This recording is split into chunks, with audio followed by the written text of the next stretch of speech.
बिस्मिल्लाहिर्रहमानिर्रहीम अस्सलामु अलैकुम वरहमतुल्लाहि वबरकातुहू। की हाल चाल है जी? ठीक ठाक हो? उम्मीद है अल्लाह ताला के हुक्म के नाल इंशाअल्लाह तुसी ठीक ठाक होवोगे। अल्लाह ताला सब ते रहमत फरमाए, अल्लाह ताला सब नूं अपने हिफ्ज़ो ईमान च रखे, आमीन सुम्मा आमीन। अज दे विलाग दे विच मैं तुहाडे नाल ਝੰਗ ਦਾ ਇਲਾਕਾ ਥਾਣਾ ਮੋਚੀ ਵਾਲਾ, ਉੱਥੇ ਦਾ ਇੱਕ ਦਿਲਖਰਾਸ਼ ਵਾਕਿਆ ਆ ਜਿਹੜਾ 2 ਫਰਵਰੀ ਨੂੰ ਪੇਸ਼ ਆਇਆ ਕਿ ਇੱਕ ਲੜਕੀ ਜਿਹੜੀ ਆ ਰਾਤ ਨੂੰ ਕਿਚਨ ਦੇ ਵਿੱਚ ਜਾਂਦੀ ਆ, ਜਾ ਕੇ ਤੇ ਜ਼ਹਿਰ ਮਿਲਾ ਦਿੰਦੀ ਆ। ਜ਼ਹਿਰ ਮਿਲਾ ਕੇ ਤੇ ਘਰਦਿਆਂ ਨੂੰ 3 ਜਣਿਆਂ ਨੂੰ ਜਿਹੜੇ ਹੁੰਦੇ ਨੇ ਜੇਠ ਜਠਾਣੀ ਤੇ ਇੱਕ ਉਹਨਾਂ ਦਾ ਬੱਚਾ ਜਿਹਦੀ ਉਮਰ 8 ਸਾਲ ਦੀ ਹੁੰਦੀ ਆ, ਉਹਨਾਂ ਨੂੰ ਜ਼ਹਿਰ ਦੇ ਕੇ ਹਮੇਸ਼ਾ ਲਈ ਸੁਲਾ ਦਿੰਦੀ ਆ।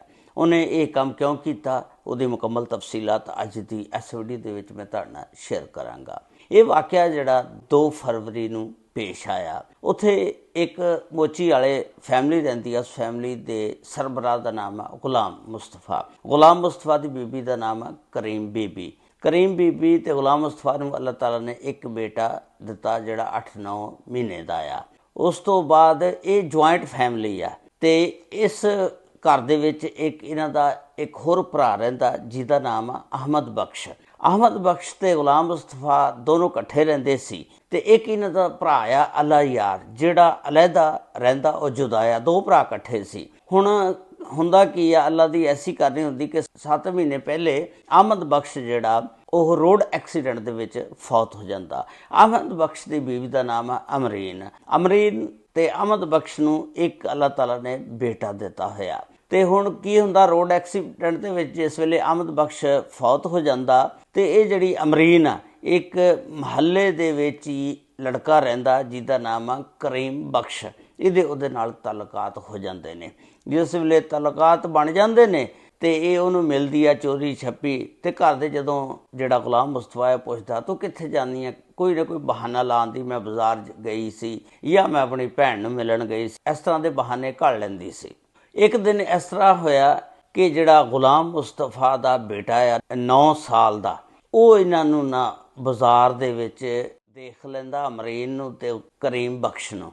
ਉਹ ਆ ਕੇ ਘਰ ਆਪਣੇ ਅੱਬੇ ਨੂੰ ਦੱਸਦਾ, ਵਾਲਦ ਨੂੰ, ਕਿ ਅੱਬਾ ਅੱਜ ਮੈਂ ਚਾਚੀ ਨੂੰ ਵੇਖਿਆ, ਉਹ ਜਿਹੜਾ ਫਲਾਨ ਲੜਕਾ ਕਰੀਮ ਬਖਸ਼ ਉਹਦੇ ਨਾਲ ਇਹ ਬੜੀਆਂ ਗੱਪਾਂ ਸ਼ੱਪਾਂ ਲਾ ਰਹੀ ਸੀ, ਹੱਸ ਰਹੀ ਸੀ। ਹੁਣ ਗੁਲਾਮ ਮੁਸਤਫਾ ਨੂੰ ਬੜਾ ਗੁੱਸਾ ਚੜਿਆ ਕਿ ਸਾਡੀ ਭਾਬੀ ਜਿਹਦਾ ਮੈਂ ਖਰਚਾ ਚੁੱਕ ਰਿਹਾ ਔਰ ਇਹਦੇ ਬੱਚੇ ਨੂੰ ਵੀ ਪਾਲ ਰਿਹਾ, ਮੇਰਾ ਭਰਾ ਤਾਂ ਫੌਤ ਹੋ ਗਿਆ ਔਰ ਆਪਣੀ ਜ਼ਿੰਮੇਵਾਰੀ ਨਿਭਾ ਰਿਹਾ, ਇਹ ਬਾਹਰ ਗੁਲਸ਼ਰੇ ਉਡਾ ਰਹੀ ਆ, ਰੰਗ ਰਲੀਆਂ ਮਨਾ ਰਹੀ ਆ। ਉਹਨੂੰ ਬੜਾ ਗੁੱਸਾ ਚੜਿਆ। ਉਹਨੇ ਇਹਨੂੰ ਬੁਲਵਾ ਕੇ ਉਹਨੂੰ ਕਿਹਾ ਕਿ ਤੂੰ ਅੱਜ ਕਿੱਥੇ ਗਈ ਸੀ? ਇਹਨੇ ਕਿਹਾ ਕਿ ਮੈਂ ਬਾਜ਼ਾਰ ਗਈ ਸੀ। ਇਹਨੇ ਕਿਹਾ ਬਾਜ਼ਾਰੋਂ ਕੀ ਲੈ ਕੇ ਆਈ ਹੈ? ਇਹਨੇ ਕਿਹਾ ਬਾਜ਼ਾਰੋਂ ਕੋਈ ਸ਼ੈ ਵੀ ਮੈਨੂੰ ਪਸੰਦ ਨਹੀਂ ਆਈ, ਇਸ ਵਾਸਤੇ ਮੈਂ ਕੁਛ ਵੀ ਨਹੀਂ ਲੈ ਕੇ ਆਈ, ਖਾਲੀ ਹੱਥ ਆ ਗਈ। ਤੇ ਇਹਨੇ ਕਿਹਾ ਕਿ ਤੂੰ ਇਸ ਤਰ੍ਹਾਂ ਫਲਾਂ ਬੰਦੇ ਨਾਲ ਖੜੀ ਸੀ, ਗੱਲਾਂ ਕਰਦੀ ਸੀ ਤੇ ਮੈਨੂੰ ਪਤਾ ਲੱਗਾ, ਤੇ ਸੱਚ ਦੱਸ ਦੇ। ਇਹਨੇ ਕਿਹਾ ਕਿ ਤੈਨੂੰ ਗਲਤ ਫਹਿਮੀ ਹੋਈ ਆ, ਜਿਹਨੇ ਵੀ ਤੈਨੂੰ ਦੱਸਿਆ ਗਲਤ ਦੱਸਿਆ, ਇਹਦੇ ਵਿੱਚ ਕਿਸੇ ਕਿਸਮ ਦੀ ਕੋਈ ਹਕੀਕਤ ਨਹੀਂ ਹੈਗੀ। ਖੈਰ ਇਹ ਨਹੀਂ ਮੰਨਦੀ। ਖੈਰ ਆਸਤਾ ਇਹ ਸਾਰੀ ਗੱਲ ਜਿਹੜੀ ਹੈ ਨਾ,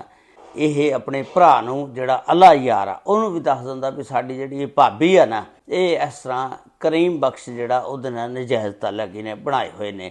ਉਸ ਤੋਂ ਬਾਅਦ ਕੀ ਕਰਦਾ, ਇਹ ਮੁਸਤਫਾ ਜਿਹੜਾ ਨਾ ਇਹਨੂੰ ਮਾਰਦਾ ਕੁੱਟਦਾ, ਇਹਦੇ ਉੱਤੇ ਪਾਬੰਦੀਆਂ ਲਾਉਂਦਾ, ਇਹਦੇ ਉੱਤੇ ਫੋਨ ਦੀ ਵੀ ਪਾਬੰਦੀ ਲਾਉਂਦਾ ਵੀ ਤੂੰ ਫੋਨ ਨਹੀਂ ਕਰਨਾ ਤੇ ਕਿਸੇ ਨੂੰ, ਔਰ ਜਿਸ ਦੇ ਘਰ ਵੀ ਤੂੰ ਜਾਣਾ ਘਰ ਦੱਸ ਕੇ ਜਾਣਾ ਔਰ ਬਗੈਰ ਦੱਸੇ ਤੋਂ ਨਹੀਂ ਜਾਣਾ। ਉਹਨੇ ਆਪਣੀ ਬੀਵੀ ਨੂੰ ਵੀ ਕਹਿਤਾ, ਕਰੀਮ ਬੀਬੀ ਨੂੰ, ਕਿ ਇਹ ਜਦੋਂ ਵੀ ਕਿਤੇ ਜਾਵੇ ਤੇ ਤੂੰ ਇਹਦੇ ਉੱਤੇ ਨਜ਼ਰ ਰੱਖਣੀ ਹੈ। ਹੁਣ ਅਮਰੀਨ ਜਿਹੜੀ ਆ ਇਹਨੇ ਕਿਹਾ ਕਿ ਮੇਰੇ ਉੱਤੇ ਤਾਂ ਬੜੀਆਂ ਸਖਤੀਆਂ ਲੱਗ ਗਈਆਂ, ਮੇਰੇ ਉੱਤੇ ਪਾਬੰਦੀਆਂ ਲੱਗ ਗਈਆਂ। ਉਹਨੇ ਕਿਹਾ ਕਿ ਮੈਂ ਤਾਂ ਕਰੀਮ ਬਖਸ਼ ਨੂੰ ਮਿਲਣਾ ਆ। ਹੁਣ ਇਹ ਪਲਾਨ ਬਣਾਉਂਦੀ ਆ, ਸੋਚਦੀ ਆ ਕਿ ਮੈਂ ਕਿਉਂ ਨਾ ਇਹਨਾਂ ਦੀ ਜ਼ਿੰਦਗੀ ਦਾ ਹੀ ਖਾਤਮਾ ਕਰ ਦੇਵਾਂ। ਦੇਖੋ ਇੱਥੇ ਇੱਕ ਅਹਿਮ ਮਸਲਾ ਸਾਹਮਣੇ ਆ ਰਿਹਾ ਕਿ ਇਹ ਖਤਮ ਕਰਨ ਲੱਗੀ ਆ, ਇਹਦਾ ਕੰਮ ਸੀ ਬੇਵਾ ਆ। ਤੂੰ ਇੱਥੇ ਕਹਿ ਦੇ ਕਿ ਮੈਂ ਉਹਦੇ ਨਾਲ ਨਿਕਾਹ ਕਰਨਾ, ਕਿਉਂਕਿ ਬੇਵਾ ਜਿਹੜੀ ਔਰਤ ਨਿਕਾਹ ਕਰ ਸਕਦੀ ਆ। ਇਹ ਸ਼ਾਮ ਨੂੰ ਨਾ ਕਿਚਨ ਦੇ ਵਿੱਚ ਖਾਣਾ ਬਣਾਉਂਦੀ ਆ, ਖਾਣਾ ਬਣਾ ਕੇ ਤੇ ਖਾਣੇ ਦੇ ਵਿੱਚ ਜ਼ਹਿਰ ਮਿਲਾ ਦਿੰਦੀ ਆ।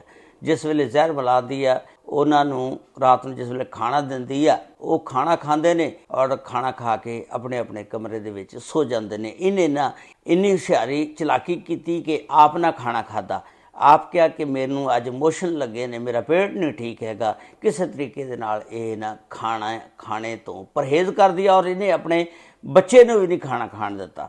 ਜਿਸ ਵੇਲੇ ਸੁਬਾਹ ਹੋਈ ਤੇ ਇਹ ਉੱਠਦੀ ਹੈ, ਜਾ ਕੇ ਕਮਰੇ 'ਚ ਦੇਖਦੀ ਆ ਤੇ ਉਹ ਸਾਰੇ ਅੱਲਾ ਨੂੰ ਪਿਆਰੇ ਹੋ ਚੁੱਕੇ ਹੁੰਦੇ ਆ, ਕਿਉਂਕਿ ਇਹਨੇ ਜ਼ਹਿਰ ਮਿਲਾਇਆ ਹੁੰਦਾ ਨਾ ਖਾਣੇ ਦੇ ਵਿੱਚ। ਉਸ ਤੋਂ ਬਾਅਦ ਫਿਰ ਇਹ ਰੋਣਾ ਪਿੱਟਣਾ ਸ਼ੁਰੂ ਕਰ ਦਿੰਦੀ ਹੈ, ਰੌਲਾ ਪਾਉਂਦੀ ਆ, ਆਂਢ ਗੁਆਂਢ ਇਕੱਠੇ ਹੋ ਜਾਂਦੇ ਨੇ, ਸਾਰੇ ਜੋ ਹੀ ਪਹੁੰਚਦੇ ਨੇ ਸਾਰੇ ਵੇਖਦੇ ਨੇ ਤੇ ਇਲਾਕੇ ਦੇ ਵਿੱਚ ਇਹ ਖਬਰ ਅੱਗ ਦੀ ਤਰ੍ਹਾਂ ਫੈਲ ਜਾਂਦੀ ਆ। ਉਸ ਤੋਂ ਬਾਅਦ ਇਹਦਾ ਭਰਾ ਅੱਲਾ ਯਾਰ ਜਿਹੜਾ ਉਹ ਵੀ ਆ ਜਾਂਦਾ ਔਰ ਆ ਕੇ ਤੇ ਫਿਰ 15 ਤੇ ਉੱਥੋਂ ਕੋਈ ਬੰਦਾ ਕਾਲ ਕਰ ਦਿੰਦਾ ਪੁਲਿਸ ਨੂੰ। ਪੁਲਿਸ ਆ ਜਾਂਦੀ ਹੈ ਥਾਣਾ ਮੋਚੀ ਵਾਲੀ ਦੀ। ਜਿਸ ਵੇਲੇ ਪੁਲਿਸ ਆ ਜਾਂਦੀ ਹੈ ਫਿਰ ਅੱਲਾ ਯਾਰ ਨੂੰ ਪੁੱਛਦੀ ਆ, ਹਾਂ ਬਈ ਇਸ ਦਾ ਮੁਕੱਦਮੇ ਦਾ ਮੁਦਈ ਕਿਹਨੇ ਬਣਨਾ? ਅੱਲਾ ਯਾਰ ਨੇ ਕਿਹਾ ਕਿ ਇਸ ਮੁਕੱਦਮੇ ਦਾ ਮੁਦਈ ਮੈਂ ਬਣਾਂਗਾ। ਉਹਨੇ ਕਿਹਾ ਕਿ ਤੈਨੂੰ ਕਿਸੇ ਤੇ ਸ਼ੱਕ ਹੋਵੇ ਕਿਸ ਤਰ੍ਹਾਂ? ਉਹਨੇ ਫਿਰ ਦੱਸਿਆ ਕਿ ਇਹ ਜਿਹੜੀ ਸਾਡੀ ਭਾਬੀ ਆ ਤੇ ਇਹਨੇ ਹੀ ਸਾਰਾ ਕੰਮ ਪਾਇਆ। ਪੁਲਿਸ ਜਿਹੜੀ ਆ ਫਿਰ ਉਹ ਚੁੱਕਦੀ ਆ ਲਾਸ਼ਾਂ ਨੂੰ, ਪੋਸਟਮਾਰਟਮ ਲਈ ਹਸਪਤਾਲ ਲੈ ਜਾਂਦੀ ਆ। ਉਸ ਤੋਂ ਬਾਅਦ ਫਿਰ ਇਹ ਜਿਹੜਾ ਸਾਰਾ ਕੁਝ ਪਤਾ ਲੱਗਦਾ ਕਿ ਇਹਨਾਂ ਨੂੰ ਕੁਝ ਖਾਣੇ ਦੇ ਵਿੱਚ ਜ਼ਹਿਰ ਮਿਲਾ ਦਿੱਤੀ ਗਈ ਆ। ਤੇ ਫਿਰ ਪੁਲਿਸ ਨੇ ਉਸ ਭਾਬੀ ਨੂੰ ਪਕੜ ਲਿਆ। ਪਕੜ ਕੇ ਜਿਸ ਵੇਲੇ ਉਹਦੇ ਕੋਲੋਂ ਤਫਤੀਸ਼ ਕੀਤੀ ਔਰ ਉਹਦੇ ਕੋਲੋਂ ਪੁੱਛਿਆ ਜ਼ਰਾ ਆਪਣੇ ਤਰੀਕੇ ਦੇ ਨਾਲ, ਤੇ ਉਹ ਭਾਬੀ ਜਿਹੜੀ ਆ ਫਿਰ ਉਹ ਅਮਰੀਨ ਉਹ ਮੰਨ ਜਾਂਦੀ ਆ। ਔਰ ਇਸ ਮੁਕੱਦਮੇ ਦਾ ਮੁਦਈ ਜਿਹੜਾ ਭਰਾ ਇਹਨਾਂ ਦਾ ਅਲੱਗਾ ਰਹਿੰਦਾ ਸੀ ਅੱਲਾ ਯਾਰ, ਉਹ ਬਣਿਆ। ਔਰ ਫਿਰ ਅਮਰੀਨ ਨੇ ਦੱਸਿਆ ਕਿ ਮੇਰਾ ਜਿਹੜਾ ਜੇਠ ਆ ਮੁਸਤਫਾ, ਇਹ ਮੈਨੂੰ ਮਨਾ ਕਰਦਾ ਸੀ ਕਰੀਮ ਬਖਸ਼ ਨੂੰ ਮਿਲਣੇ ਤੋਂ। ਇਸ ਵਜ੍ਹਾ ਦੇ ਨਾਲ ਫਿਰ ਮੈਂ ਜ਼ਹਿਰ ਦੇ ਕੇ ਇਹਨਾਂ ਨੂੰ ਕਿਹਾ ਕਿ ਸਾਈਡ ਤੇ ਕਰ ਦਿਆਂ ਔਰ ਫਿਰ ਕਰੀਮ ਬਖਸ਼ ਦੇ ਨਾਲ ਸ਼ਾਦੀ ਕਰ ਲਾਂ ਔਰ ਆਪਣੀ ਜ਼ਿੰਦਗੀ ਹੱਸੀ ਖੁਸ਼ੀ ਗੁਜ਼ਾਰਾਂਗੀ। ਲੇਕਿਨ ਗੱਲ ਇਹ ਆ, ਅਗਰ ਤੂੰ ਆਪਣੇ ਜੇਠ ਨੂੰ ਗੁਲਾਮ ਮੁਸਤਫਾ ਨੂੰ ਕਹਿੰਦੀ ਕਿ ਮੈਂ ਇਹਦੇ ਨਾਲ ਨਿਕਾਹ ਕਰਨਾ ਚਾਹੁੰਦੀ ਹਾਂ, ਆਇਆ ਉਹ ਨਾ ਕਰਦਾ, ਤੇਰਾ ਕੰਮ ਸੀ। ਅਮਰੀਨ ਨੂੰ ਚਾਹੀਦਾ ਸੀ ਇਹ ਦੱਸਣਾ ਆਪਣੇ ਜੇਠ ਨੂੰ ਗੁਲਾਮ ਮੁਸਤਫਾ ਨੂੰ, ਕਿਉਂਕਿ ਬੇਵਾ ਜਦੋਂ ਹੋ ਜਾਏ ਔਰਤ ਕਿ ਮੈਂ ਇਸ ਤਰ੍ਹਾਂ ਸ਼ਾਦੀ ਕਰਾਉਣਾ, ਇਸ ਵਜ੍ਹਾ ਦੇ ਨਾਲ ਫਿਰ ਮੈਂ ਜ਼ਹਿਰ ਦੇ ਕੇ ਇਹਨਾਂ ਨੂੰ ਕਿਹਾ ਕਿ ਸਾਈਡ ਤੇ ਕਰ ਦਿਆਂ ਔਰ ਫਿਰ ਕਰੀਮ ਬਖਸ਼ ਦੇ ਨਾਲ ਸ਼ਾਦੀ ਕਰ ਲਾਂ ਔਰ ਆਪਣੀ ਜ਼ਿੰਦਗੀ ਹੱਸੀ ਖੁਸ਼ੀ ਗੁਜ਼ਾਰਾਂਗੀ। ਲੇਕਿਨ ਗੱਲ ਇਹ ਆ, ਅਗਰ ਤੂੰ ਆਪਣੇ ਜੇਠ ਨੂੰ ਗੁਲਾਮ ਮੁਸਤਫਾ ਨੂੰ ਕਹਿੰਦੀ ਕਿ ਮੈਂ ਇਹਦੇ ਨਾਲ ਨਿਕਾਹ ਕਰਨਾ ਚਾਹੁੰਦੀ ਹਾਂ, ਆਇਆ ਉਹ ਨਾ ਕਰਦਾ, ਤੇਰਾ ਕੰਮ ਸੀ।